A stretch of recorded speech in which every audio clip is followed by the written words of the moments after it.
Alan Schimmel here with DevOps.com. We're going to be starting our webinar in just a minute or so, give people some of the late arrivals a chance to log in. So if you can be patient with us, we'll get started in about a minute. For those of you who are here already, thank you for attending. While we're waiting, just a couple of housekeeping announcements.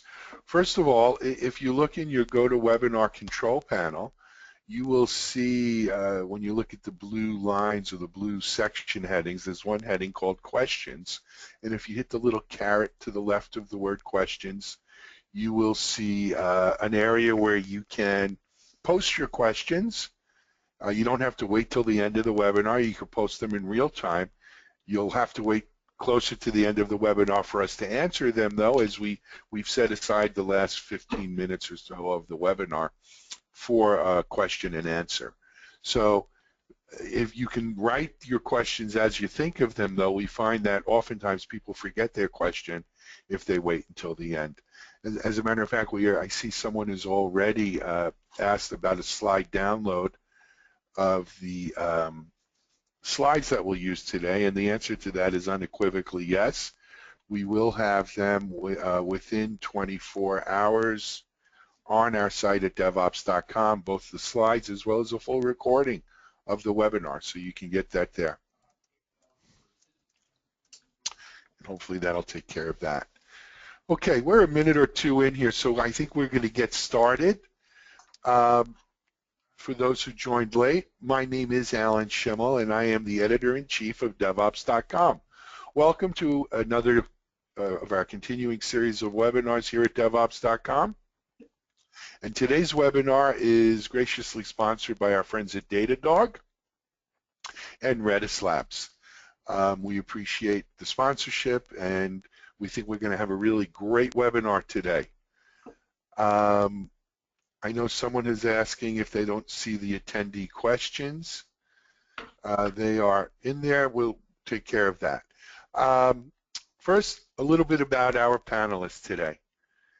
From Datadog, we have a DevOps webinar veteran, my friend Matt Williams, DevOps evangelist at Datadog. And Matt, welcome to another webinar. Thank you. And we have a rookie from Redis Labs, Dave Nielsen, developer advocate at Redis Labs. And Dave, welcome to another DevOps.com webinar. Thanks for having me. It's my first time on the show. Okay, well, that's my way of doing a sound check. You both sound great. Today's webinar is the top Redis metrics that matter. And I don't know how many of you out there are using Redis now or have looked into it, but we'll find out a lot about it today. Without any further ado, I want to turn things over to Matt, who will be driving the presentations today along with Dave. But before I do, again, you can ask questions in the question. There's also a chat section you can use. So plenty of ways to contact us, and we look forward to a great webinar. Matt, why don't you take it? Okay, great. Sounds good. So yeah, this session is top Redis metrics that matter, and this is a lot of this is based on our experience at Datadog about how we use Redis. Redis is a pretty important part of our kind of data pipeline. As metrics, we're a SaaS-based monitoring platform, and as metrics come in from all of our customers, one of the first places that they live is in Redis, and we're bringing in an enormous amount of data, about somewhere on the order of about 200+ billion data points per day. That's billion with a B. And one of the first places, again, that all those metrics come into is Redis. And so a couple of years ago, we created a kind of a white paper that looks at those top Redis metrics, and this is something that you can download off the website. Yeah, so this is going to be an introduction to what Redis is, just for those of you who are maybe new to this, and then how do you monitor Redis. So the presenters basically are me, Matt Williams. I'm the DevOps evangelist at Datadog, and my role is to go to conferences, speak about monitoring, speak about Datadog, get people excited about it, and create documentation, code samples, and so forth. With me, I've got Dave Nielsen from Redis Labs. Let me hand it over to Dave. Great, thanks a lot, Matt, and thanks for having me. So by way of introduction, since it's my first time, I thought I'd give you a little bit of background on my perspective on the data in the cloud, which is really where I've come from.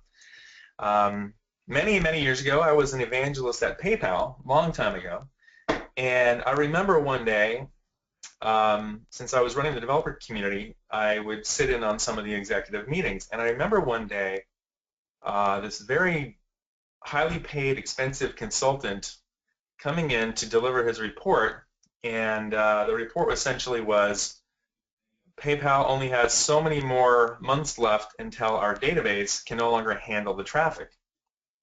And it was quite a shock. As you can imagine, a company like PayPal, like growing really fast, you can't imagine that you would then have that kind of limitation impact your business. So it became sort of an all-hands type thing, and the company, obviously overcame the challenge. But the number one problem they had is they were running everything off of one database. It was an Oracle database on the biggest Sun box that they had. But you know what? The numbers were, there were just 50 million users at the time, which in today's world is nothing. So I shouldn't say nothing, but we can handle that pretty easily these days. So databases have come a long way, and Redis is one of those databases that has really broken a lot of ground and proven that you can do a lot more, a lot faster, and a lot cheaper. So with that sort of background, what I wanted to do is go over introduction to Redis before Matt goes off on the top 5 metrics. And so why don't you go to the next slide, Matt. So I'm going to be talking about what is Redis, give you a little introduction. Go ahead. And we'll start off with just a little bit of an overview of what does Redis mean. It comes from this sort of odd name, which is Remote Dictionary Server, which you can kind of understand how that might have been what Redis was initially used for. Of course, you can use it for a lot more now. It's an open source in-memory NoSQL database created by Antares, whose real name is Salvatore Sanfilippo. And Redis has a reputation for being extremely fast. Okay, next slide. So it's an open source project. Most of the contributions are from Salvatore, but there's lots of contributions from others as well, including many from Peter Nordquist and over 100 others. So it does have a vibrant community. However, I do have to say that Salvatore does keep very firm grasp of the contributions that go in, and clearly he has a passion for keeping Redis as highly optimized and focused on that. So that seems to be the gate by which he uses to allow contributions. And actually, that name is a Dutch name, and the H-U-I-S is pronounced house. So it's Peter Nordhaus. Okay. Just for I've only read it, never heard it pronounced. Okay, Nordhaus. There you go. Thanks. So now, what can you do with Redis? At the high level, there's these 5 data types, and there's some special types as well, which I'll get to. But at the high level, you got your string, your list, set, sorted set, and hash. And these are very special types that allow you to do more with your data than you would if it was just a regular traditional value. There's also 160 plus commands that give you a lot of power to work with your data. Not just retrieving and your normal CRUD operations, but a lot more that you can do that you would need to do when you're dealing with large amounts of data in high velocity and high volume and all that. In order to accomplish the speed that Redis achieves, it runs entirely in RAM, which means you better have a a big server with lots of RAM, or at least enough to hold your data. And you can do some special operations as well, that if you need to do something custom, like what some may have done with like a stored procedure or something, where you want to run a bunch of commands on the server that are custom, then you can use Lua scripts to write your functionality, and it'll run all in memory on the server. So they'll behave extremely fast, perform extremely fast. And also, you can use it for a lot of different things, and we'll get into some of that later. But some folks use it for PubSub, since it is so fast. If you have a bunch of users, you can subscribe to information, and it won't be taxing your servers quite as much as having them make a query every single time. It'll handle that much better. Keep a map of who's interested in your updates. And the common data, which is a very common task that folks need to do these days. So there's a lot you can do, and Redis is very fast. Now, what I'm showing you here is a benchmark that was created by first by a company called eMind, and then confirmed by a company called Avalon Consulting Group. And basically, what they're doing is showing that Redis is, if you're looking for high performance and low latency, open source Redis is extremely fast.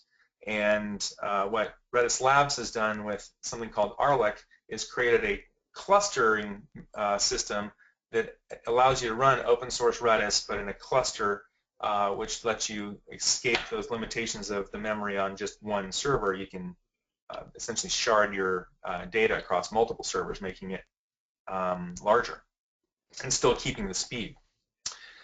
Okay, next slide. Where can you get Redis? So you can get it from the open source website. You can go to GitHub and download the source code. You can go to redis.io and you can get downloads of various types. You can also go to Redis Labs and get the enterprise cluster version, and you can go use Redis as a service at Redis Labs as well. And there we have a freemium version where you can start with a free account. You never have to pay anything. And you can also, of course, as you use more, you start paying, and the price goes up as you use it, just like you would expect a cloud service. All right, next slide. So let's get a little bit more detail here. Let's get into the types of data. So what kind of database is Redis? It's a key value store. However, it's a little bit more than that, because the data that's stored is stored usually in structures. So the structure allows you to use the data in special ways that you would need to use if you were operating at such high speeds. So obviously you've got your traditional strings, but you've got lists, you've got sets, you've got sorted sets, and you've got a hash, which is like a hash table. And you also have some other special types, like you can store bitmaps, and there's bitmap operations, and you can do there's something called a hyperlog, which I'll talk about. And again, this all runs in memory, so it makes it extremely fast. But you also get disk persistence, so you survive if there's a crash, or you have to reboot your server. And again, the only limitation is physical memory, and Arlec was created primarily to solve that problem, enabling clustering. So how is it used? It's extremely easy to use. It's highly focused on performance, and it's documented extremely well. There's lots of different functions that you can use that are special, that give you high-speed results without having to write a lot of code. Some people use it as a cache. In fact, that probably is the most common use case. But you can use it as your only database as well. You can use it either way. So one particular use case I run into from time to time is somebody's using a database like MongoDB. They really like it they're used to it. It's a popular database, but they need to get some performance. So they'll take the pages or the parts of their database that need to speed up, and they'll put that into memory in Redis, and then Redis solves that problem immediately.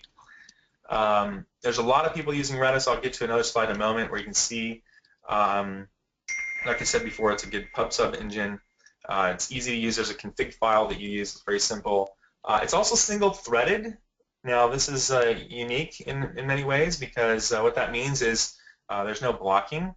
You can, when Redis is doing its work, it just does one task after another, and it just keeps going, performing as fast as it needs to go. So it doesn't have that problem where you have like a record being blocked and you can't save your data, something like that. And then as far as use cases, I did want to mention a couple other use cases. So like if you're looking to show the latest items from your home page, so the latest items listed or viewed on your home page, that would be a good use case. Or if you want to have a leaderboard or a list of popular problems or errors, or if you're trying to do order a list by user votes, so voting on a user or on a topic, or over time, or if you want to implement a list of items that will automatically expire after a while, like sessions, you can use it for that. If you want to count things, like large numbers of things, if you have a certain number of unique items that in a given amount of time and you want to track like unique visitors to your website, or if you want to have real-time analytics, like perhaps what Datadog is using it for, of what is happening in statistics, or a list of spam or something else that you want to track.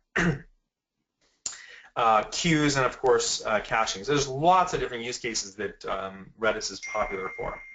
All right, next slide. One quick note.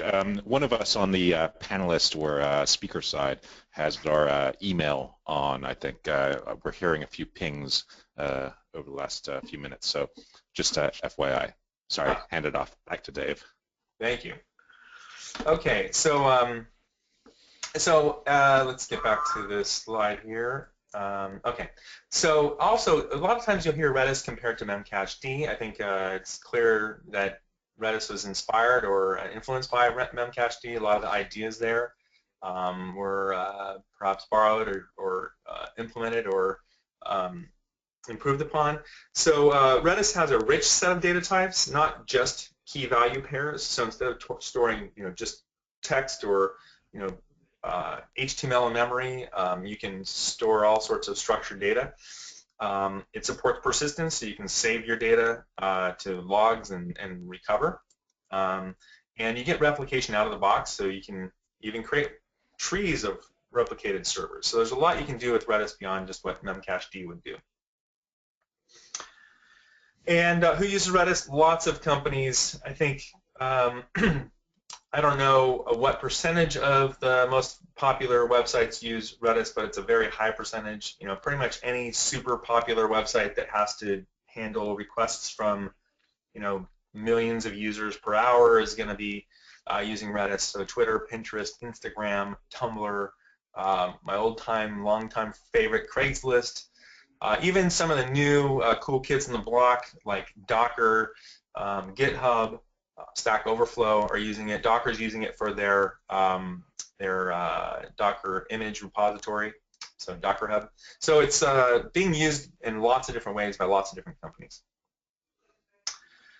So let's go through some data types. I wanted to share with you some of the uniqueness about Redis, and I think understanding some basic data types is a good way to do that. So let's go first on to strings. Next slide. Yeah, there you go. Okay, so a string data type, pretty much what you would think. It's great for just storing pages or JSON objects for your APIs.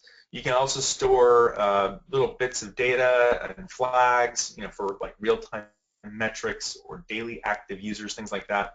And you can store binary content. So if you need to upload a file and manipulate it in some way, you can use it for that as well. So that's your string. And next slide. You got different examples, like you got your set example, get set, set bit, increment, increment by. Basically, set is how you would set a value. It's pretty straightforward.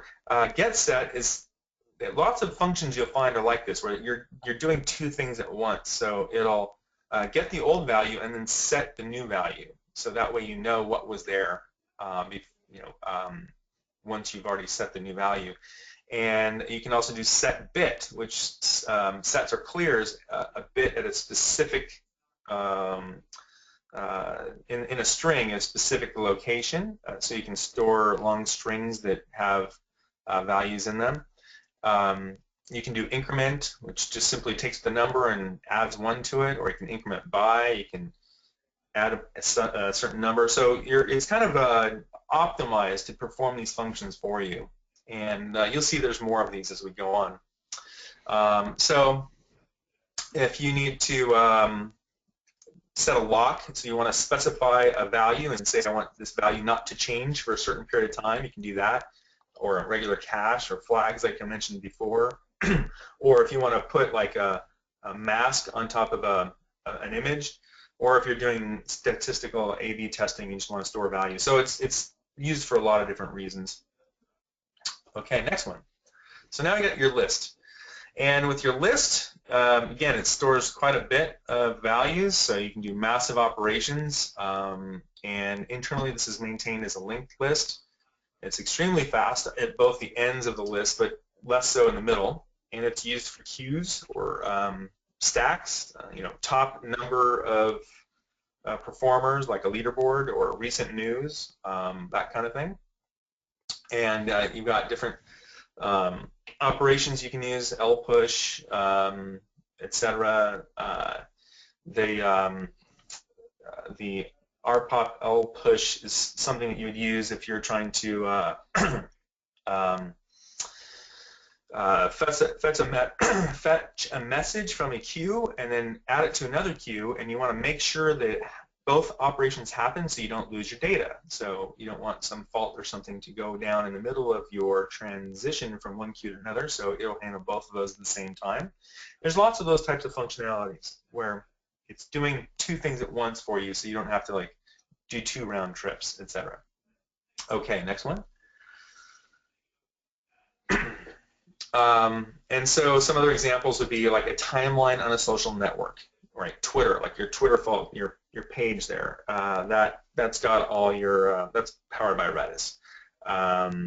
If you want to create logs of user actions, I think a ring of items. So if you want to make sure that you're constantly rotating your ring and taking like the last item and putting it to at the beginning of that list, all again in one operation, it'll do that for you.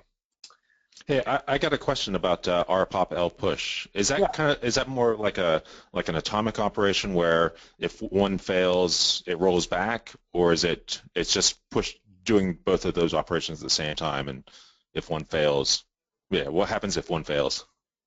Yeah, so no, I don't believe it actually rolls back. But what happens is because Redis is running in one single thread, there's no way that where you were putting your data would be blocked in any way. Okay. So, yep. As long as Redis is running, this is going to succeed. And you don't have to do a round trip, so you don't have to worry about getting the data and then having your code run to then call the next action. And if something were to happen to your website in the middle, like your web page, your web server crashes in the middle of that operation, then you would have lost that data because it hadn't been put to the next queue. Right. So you're avoiding that problem, but sure, if Redis goes down, theoretically you could lose that. However, it's logging itself as it goes, so perhaps you can recover from the logs that way, but it'd be highly unlikely. Okay, cool. Thanks. Sure. Okay, so next slide. Okay, all right, so set. This is very simple. Basically, it allows you to have a list of items. It's not ordered, but as you add an item to it, if that item doesn't exist, then it adds to the list or to the set. And if the item does exist, it just ignores it. It doesn't add it to the set. It's already there. So you can maintain a unique set of items. You can also support intersections of lists, of sets and unions. And it's very quick and easy to find out whether or not a member or an item exists in that set. So it's great for storing relations, you know, my friends or my followers, and then it's even better to see, it's very, very powerful to see, are any of my friends in common with another friend? You know, is there this you know, intersection of the two lists? So very, very powerful. Here's some operations you can use, and keep going. I think I should probably keep going here because I'm going to run out of time. So some sample use cases, tracking unique IP addresses. It just does that for you. You just add an IP address if it's already there. It ignores it. Or tagging, like lots of different tags. And extracting random members from a list. So you can have tips of the day, all that kind of stuff can be selected from a list, and it can be done randomly. So lots of different use cases for set. Next slide. Sorted set is really basically it's the same as a set, but it's ordered. So you can give each item in the set a score, and then it'll basically automatically sort by that score. It supports all the same func commands that set supports, but it's super fast. So you don't have to do any of that in code. It just takes care of that for you. And the sorting takes place on insert, so you know all those queries and everything are all done super, super fast. And in this case, even in the middle. So again, use cases like you'd use sorted sets for a leaderboard, anything top, like top 10 lists, indexes, other data. So if you have a set or a list and you want to create an index for that, you can use a sorted set for that. So in this case, they're talking about how you can add a list of people and their ages, and you can have that automatically sorted for you. You can also use it to search regular text, like statistics that are text, and then you put them in a sorted set, and it'll sort them for you. Okay, and then a hash. So the fifth data type is a hash. A hash is sort of like a hash table. It's kind of a way you might use tables in Redis. So you have your values, and then you have your key, and then you have your value. You can have a hash of a hash, but you can't go beyond that. So you can't be nested beyond just a hash key that holds another hash. But you can store a lot of data in here to the 32nd power, and you can have the fields inside of a hash can still be atomically incremented like you would with a string or something like that. Okay, and oh yeah, right, sample usages. So saving properties of a business object. You hear about this all the time where you want to have your business object, you want to save that. Well, a hash is probably the best way to do that. Or if you're saving some sessions and you want to save data about each session, or you want to store maybe this is cross-site scripting tokens and other many-to-many mappings. So hash is very functional. And then finally, there's some special types that you can use. I wouldn't say they're necessarily data types per se, but they're special data types maybe, like a bitmap. So you can store a bitmap. You can theoretically store a bitmap in a string, but there's a special type where you can store your bitmap, and then you can have special operations on that bitmap, like bit operations like we talked about before. If you want to put a mask over somebody's face or private parts or something like that, you can quickly make that operation, or put two images together, or clip an image. And then also, finally, there's the hyperlog log, which is my favorite name of all the types, and it's a probabilistic cardinality estimator. And you might ask, well, what is that?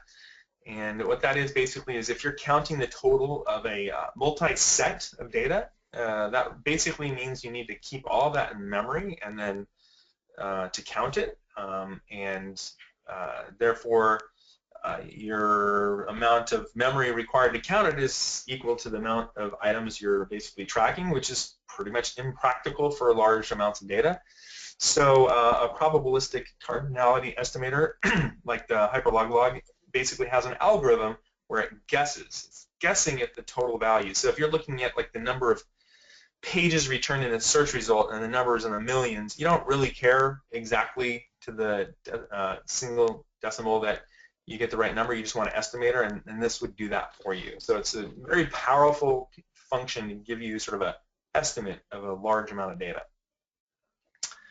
Okay, so wrapping it up here, I wanted to just again share with you that if you want to get your hands on open source Redis, you can go get it from GitHub and look at the source code. You can go to redis.io and get your download and other instructions and documentation. And if you want to run Redis in a cluster, maybe on-premise or even in the cloud, and you want support for that, you can get that from Redis Labs. You can go to redislabs.com and click on the link that says RLEC or Redis Enterprise. And then if you're just thinking about getting started with Redis and you don't want to bother setting it up, or if you're using you've got your website running in the cloud and you want to scale your database and don't want to have to do all that yourself, then Redis Cloud is an excellent way. There's thousands of users, thousands of paid users using it. It's very popular. And you can go to redislabs.com and go to Redis Cloud and find out more there. So with that, I'm going to hand this back over to Matt, and I guess we will go from there. Thank you again for having me, and Matt, I'll turn it over to you. Great, thanks, Dave. So again, my name is Matt Williams, and I'm the evangelist at Datadog, where we make a SaaS-based monitoring platform. And the basic premise is that you load up an agent on each server that you want to monitor, whether that's a physical box or a virtual machine up in the cloud. And then you enable different integrations. One of those could be Redis, and there's lots of others that you could monitor as well. And then when you log into the Datadog dashboard, we give you lots of tools that you can use to monitor everything. Now, one of the many types of tools that we offer is the dashboard. Now here we're looking at a dashboard showing the state of Sabatka, and Sabatka is one of the internal roles at Datadog. And it's important to notice that we're looking at a role, and a role that is actually made up of lots of different tools. Redis is one of those tools, and Postgres is there as well, Nginx, Kafka, and lots of other tools that make up this role. When you create dashboards using Datadog, you can define any combination of metrics that you like from any of the products that you're monitoring. Some graphs could show a single metric, while others could show multiple related metrics. And they could also have events from any source overlaid on top to provide additional context to the data you're looking at. One second here. Now, I mentioned that this dashboard includes lots of different tools. There's actually, the ones that I was showing are actually a small subset of all the integrations we support.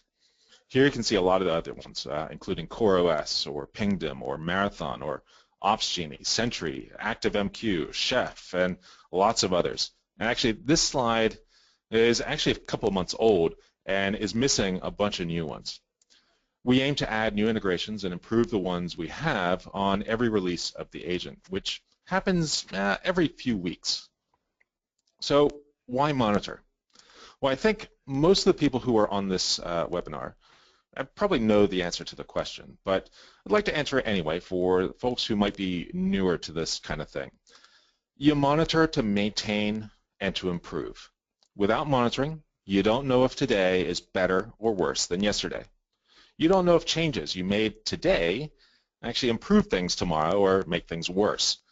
Sure, you might have anecdotal evidence based on, I don't know, customers calling or executives calling, but you can't really be sure if things are actually improved. So you measure, and you measure often. Now with Datadog, we collect metrics for our customers every second and store that at 1 second granularity for a year.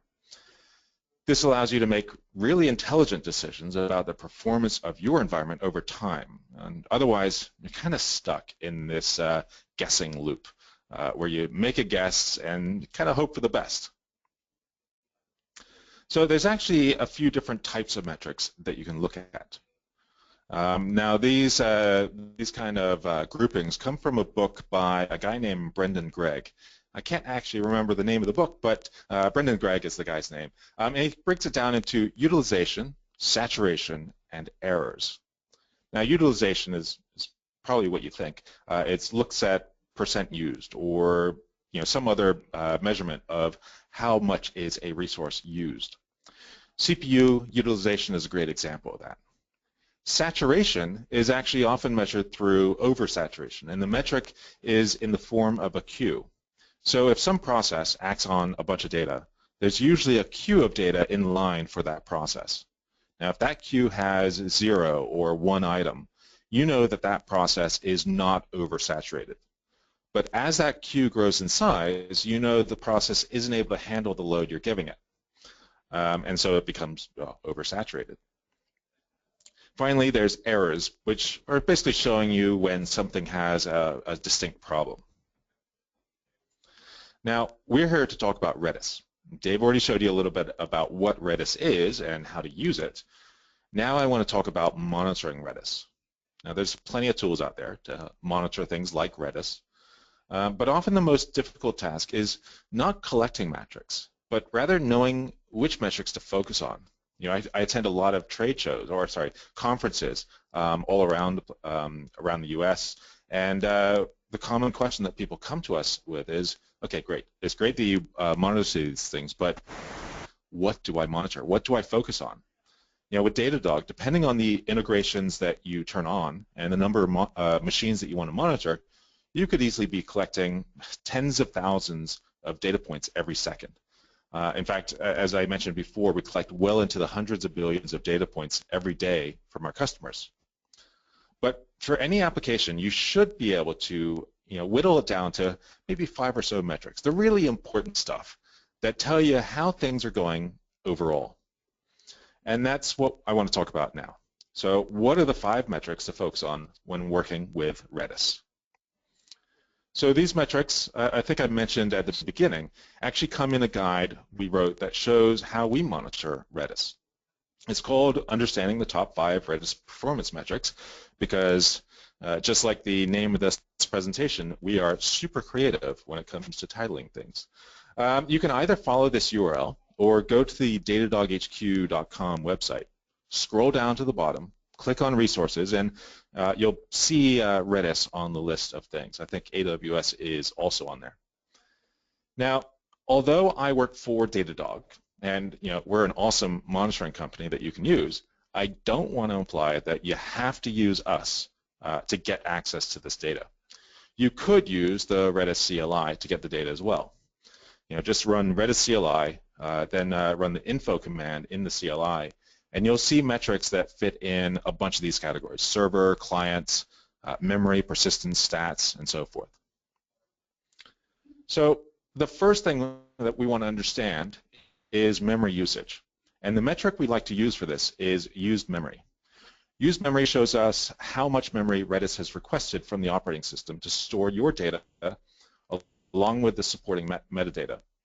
Depending on how fragmented the memory is in the OS, it's possible that more memory will be given to Redis than it actually requested.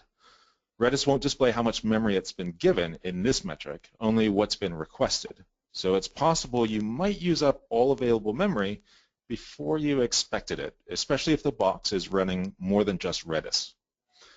And when the total memory is used up and used memory is greater than what's available, that's when swapping begins. Now, since the primary goal of Redis is a super fast database and it achieves this by staying in memory, swapping to disk is not exactly what you want, and that's going to have a huge impact on the performance of Redis. So there's a number of ways to deal with reducing memory usage. The first is to consider your snapshot strategies. An obvious issue with a database that's all in memory is that if it's totally all in memory, there's no persistence. And if there's any loss of power, well, that database is gone. One way to solve this is to allow for snapshots, but a snapshot makes another copy of the database in memory and then backs that up. So the way, that way, the database is always available. So when do you disable snapshots or when do you enable them? It really depends on the kind of data that you are using and how confident you are in your ability to regenerate that data. Now, another method depends on how much data is in the database. If you're using less than about 4 gigs of data and there's no other 64-bit processes on the system, you might want to consider switching to the 32-bit version of Redis. Now, that's going to allow you to have a much smaller memory footprint, but it also restricts you to 4 gigs of data. The value of that, 64-bit version is that you can, the size of the database is as a much, much larger limit. Now, if there's sets of key value pairs that you're always using together, maybe you've got a user and the user has a name, an email, a password, you might want to consider switching those from individual key value pairs to hashes. And as Dave showed before, a hash is just a super memory efficient way of storing lots of different key values together. Now, if some of the data in the database has a short amount of time that's needed, you might want to consider setting the key expiration. Then, using some of the expiration commands, you can have Redis automatically get rid of those keys once they're expired. Finally, you can use max memory to force Redis to get rid of keys as needed, but this can be kind of dangerous because the evicted keys might not always be the ones you expect to go. So after memory, we're going to take a look at latency. Latency is the amount of time that it takes for the Redis server to respond to a command. This can be measured in the Redis CLI using the command Redis CLI-latency and then specify the host and the port to connect to. The Datadog agent, the way we do it in the Datadog agent is actually running the info command, and we start a timer, we collect the time at the beginning of that command when we say go ahead and run this, and the time at the end, and do a basic subtraction to figure out how long did that take. Now, one of these measurements on its own, not that valuable, but when you have a long series of those, you get to really get a good understanding of the latency of the system. So you can deal with latency by looking for slow commands using the slow log. You can also monitor for client connections and limit the number of client connections. And of course, you can take all those steps that we showed in the previous, a couple slides ago, to improve memory management. So the next thing is number of commands processed. Now, the metric is actually total commands processed. And on its own, the metric doesn't really have a lot of value. But when combined with that latency metric, you get a better understanding of what might be causing that latency. If latency increases as the commands processed increases, then you know that you can focus on the slow commands to speed everything up. But if there's no correlations with commands processed, then there could be something else on the system, something unrelated to Redis that's causing that issue. Again, not totally useful on its own, but in combination with, time to turn off my phone. Sorry about that. Just want to make sure that people are still hearing me. We hear you. Okay, good. I wanted to make sure that wasn't one of you telling me, we can't hear you anymore. No, Matt, I would have Cool. jumped in earlier. Go ahead. Okay. Again, not super useful on its own, but it helps point the finger in the right direction. So if it is tied to commands to process, consider using multi-argument commands, consider using pipelining commands, and again, looking for those slow commands for large sets. Now, if we were dealing with any other database, we'd probably switch over at this point to looking at disk storage and block I/O. But since Redis is all in memory database, let's take a look at memory fragmentation. So memory fragmentation, mem fragmentation ratio looks at the ratio of the resident set size for Redis to memory requested by Redis. So the amount that Redis requested versus the amount that it was actually given. When that value is 1, the memory requested by Redis is equal to the memory that it got. So it's equal to the resident set size. As that number goes over 1, resident set size is bigger and shows that the memory is more and more fragmented. But when it drops below 1, well, that's bad. Then Redis requires more memory than what's available. And when it needs more memory than is available, we have to swap. And as I mentioned before, Redis wants to run all in memory. And when you're swapping, that's going to just slow everything down. It's going to increase latency, and it's really not what you want. So the easiest way to deal with that number dropping below 1 might be just to restart that Redis box. Hopefully, the next time the Redis server starts up, and we'll be able to claim the memory it needs before some other process grabs it or before the Redis database grows in size again. You can also look at strategies we talked about before for limiting memory usage.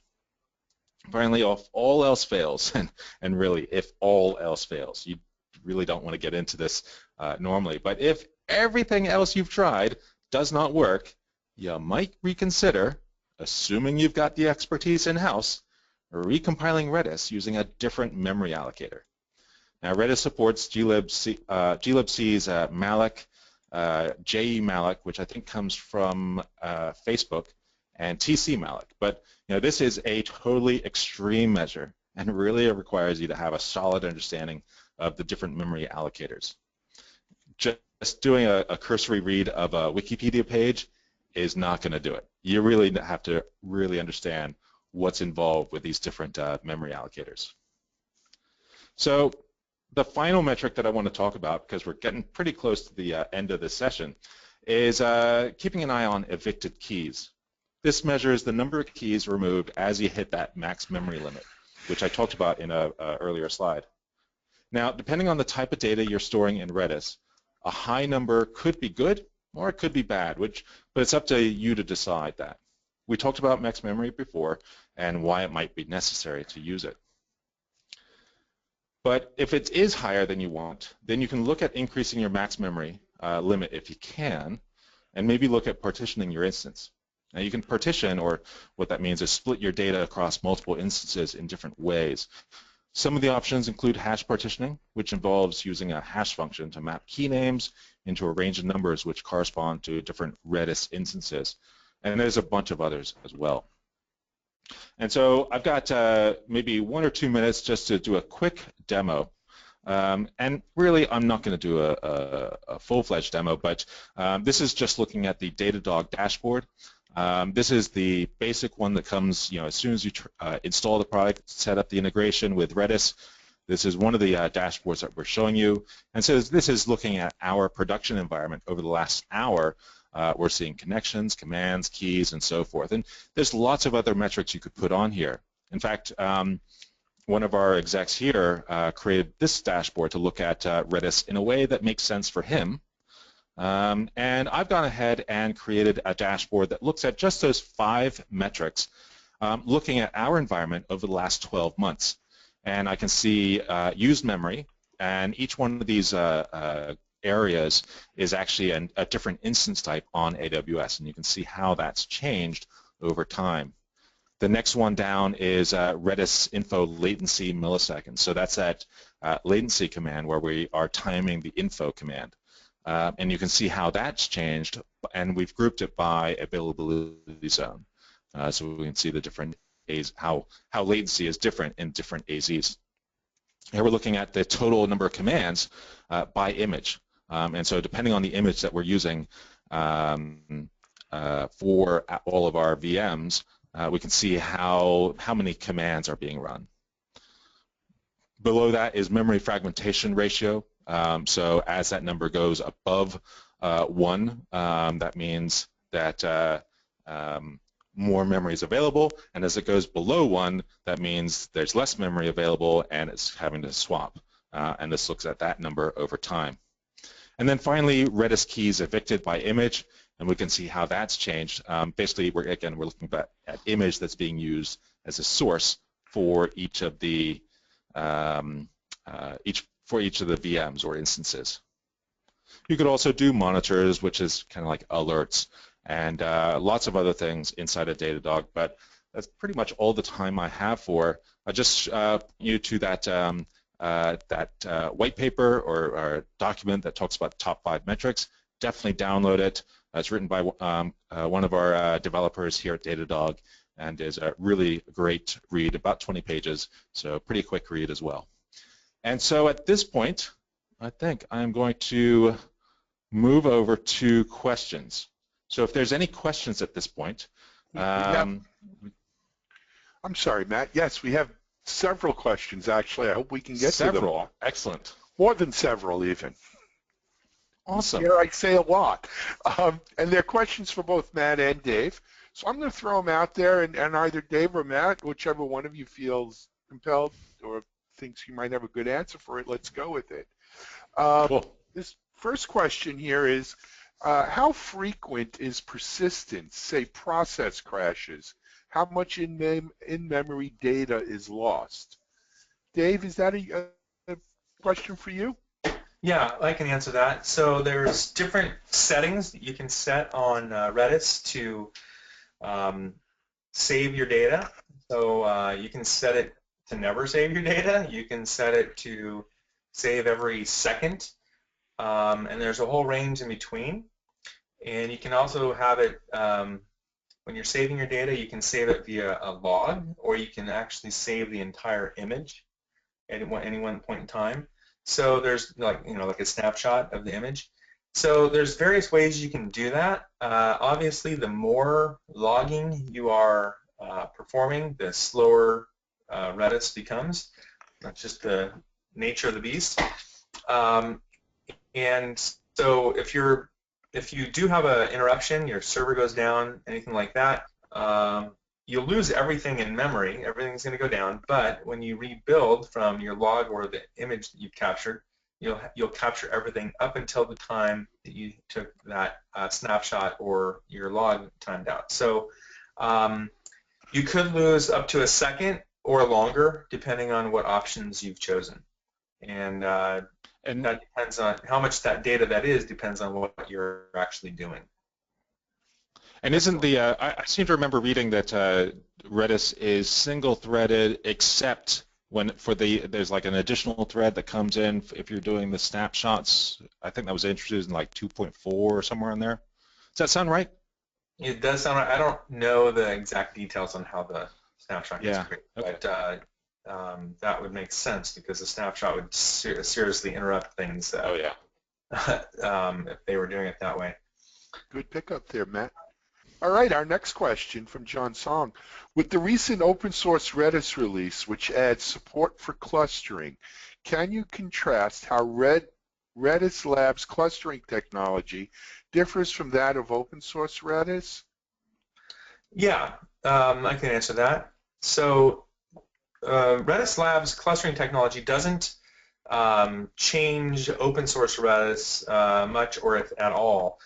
Basically, it's a wrapper around Redis so that you're still getting the exact same Redis that you would get. It's just that there's a technology that Redis Labs provides that allows and manages that across multiple servers. And we're a contributor to Redis, so if there's something that we think needs to change inside of Redis in order for us to do that, we'll try to contribute that as a part of the open source project so that we're using the same Redis that everyone else is. Okay. Open source Redis uses master-slave replication to deal with instance failures. Does Redis Labs high availability cluster rely on open source Redis for fault tolerance, or does Redis Lab have its own proprietary technology? Yeah, Redis Labs has its own proprietary technology. We handle clustering in our own way. It's based on the Redis Cloud that we've been operating for over 3 years. We have over 100,000 databases that we've launched in that time, and so it's quite robust and proven. I think, we've survived 3 outages without losing any data, so we know it works very well and can recover. So, but to answer the question, we do something slightly differently. Like, for example, we might optimize for uptime or performance a little bit more, perhaps, than the open source version does in examples where but that might come at a cost. So for example, when we want to split one shard into two shards, we basically make a whole copy of the shard, put it into the other server. That means you need to have twice as much memory, and then over time, our system will automatically figure out how to balance that out. But that does mean that you're going to have twice as much memory when you split that shard. So we've made some optimizations for performance that might cost you a little bit more if you were caring about cost. Great. Next, from what I know, Anand Koenig says, from what I know, sorted sets don't support two items with an identical score. Is that the case? And if so, is there any workaround for that? Dave, another question for you, maybe that? That's a good question. I don't know the answer to how you would work around that. I don't know. So why don't we put that on the list of things? You know what? Good. We'll take that one. Dave, this is what we're going to do in those situations. But it's definitely a fact that the different they need unique scores is correct, right? Yes. Yeah. Okay, we're on it. If you'd like, Anand, we'll look on the page for the webinar on DevOps.com when we post the recordings and so forth, and we'll try to get a more fuller written answer from Redis Labs on that question for you. And I'm going to ask Jules, our producer, to flag that question. Next question, difference between Redis to tools like etcd? Boy, that's a good question too. I can't really explain the difference I wish I could. Detail. Matt, can you? No, I don't know. I wouldn't be able to do differences yet. All right, you know what, again, Jules, if we could flag that one, we'll try to get an answer for the question. Our next one, systems performance, Enterprise in the Cloud by Brendan Gregg. Yeah, that's it. Okay. Yeah, I mentioned a book that does the USE, the usability, saturation, and errors, and I couldn't remember the book name, and it was that one by Brendan Gregg. Yeah, we crowdsourced it. So, Matt, Awesome. I think this next question is for you.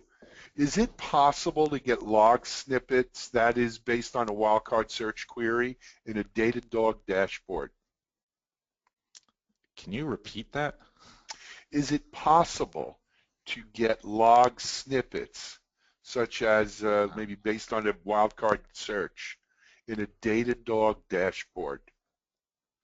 Yeah, so log snippet, it depends on how you want to display that. I mean, if you're looking to get those snippets in an individual graph, I don't think so, but you can always do in the top left corner of every dashboard, you can do a search, and that's going to search all the events, and then going to overlay those events on top of each graph that you show on the dashboard, and there you're going to see the full value of what's in each of the events. And now, if you have log data being pushed in as events, depending on the log parser that you're using, then yes, you can get that. So it's a kind of a roundabout way of doing it, but so depending on what they're looking for. But yes. Okay. Our next question.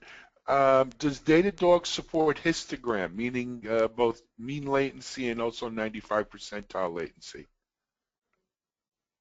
I know we do histograms, and I know that we can do, we've got a lot of different functions that we can run on the data that we're collecting to provide you the 95th percentile or whatever percentile that you care about. I'm not sure if that gets, I'm pretty sure that we can visualize that as a histogram, visually as a histogram, but I'd have to check on that, and that's something we can come back to later on. Got it. Next question is, can we use Datadog along with the service-based version of Redis Labs? That is an awesome question that I will definitely have an answer for later. Well, Jules, we could flag that one. Next question is, can you go over one-to-one relationships to memory fragmentation swapping? How is 100% and 50% of memory used a good thing? That's a good question. Matt, I think You you had a had lot of good ones today. Matt, did you have a slide in there where you were talking about going over 100%? I can't remember. Yeah, 100% of the memory fragmentation, that ratio is basically saying all the memory that Redis requested is exactly what the operating system has given out. And so there's no fragmentation, there's plenty of memory available, and so that's kind of the ideal that you want. When that number goes below 1, so less than 100%, then all of a sudden we're having to swap out. So there's not enough memory from the operating system available to Redis, and Redis has requested, maybe it's, I don't know, Redis has requested some value, but the operating system has less than that. So so now we have to rely on swapping to give Redis all the memory it needs, which is not good. Guys, we're already past the hour, so I don't know if we're going to be able to get to many more of these, but just quickly, have you any performance tests for Redis Labs clustering versus TWEM proxy? Dave? You know what? If we have one, I haven't seen it. So I just have, I think we've done it against like 5 different databases, and I haven't seen one against PWM proxy. I haven't seen that. All right, one more question, and then we're going to have to hit the rest on the website later, and that is, do you have recommendations on using different Redis database IDs? Can it improve processor usage on a single instance? Okay, so I think that I'm not exactly sure what they mean by that. I think that might have something to do with can you basically run multiple Redis databases on one processor? So it sounded like. Yeah, so I don't know the direct answer to the question, but I know that we can run more than one Redis database in a shard or core, and we call them like a virtual core. We can virtualize it and run multiple within that one processor. So we do optimize, but I don't know specifically how to answer that exact question. Okay. Hey, just, we have an amazing audience today. Justin Hart wanted that answer about sorted sets with identical scores. Answer for sorted sets with identical scores. Yes, it does, as long as the value is different. The values are then sorted lexicographically. See Z range by score. So good pickup there by Justin Hart. We do have. Well, it sounds like we had a really great collection of people on this. Yeah, on this one. You know what? They sounded like the experts, guys. Great. It's a pleasure. We will get to the rest of these questions, and we'll send them over to Dave and Matt to answer, and we'll put them up along with the recording and the slides. Guys, give us about 24 hours to get the slides and recording processed and up. You'll find them on devops.com. But Dave, thank you. I thought you did a great job for your first time on a webinar here at devops.com. We'd love to have you and the Redis Labs team back. Thank you. You bet. Matt, as always, you're a rock star. Thank you very much. Awesome. It was fun. Yes, and thanks to Datadog and Redis Labs for sponsoring today's webinar. Sorry we ran so late, folks, but enjoy the rest of your day. This is Alan Schimmel for devops.com, and thanks for joining. Bye-bye.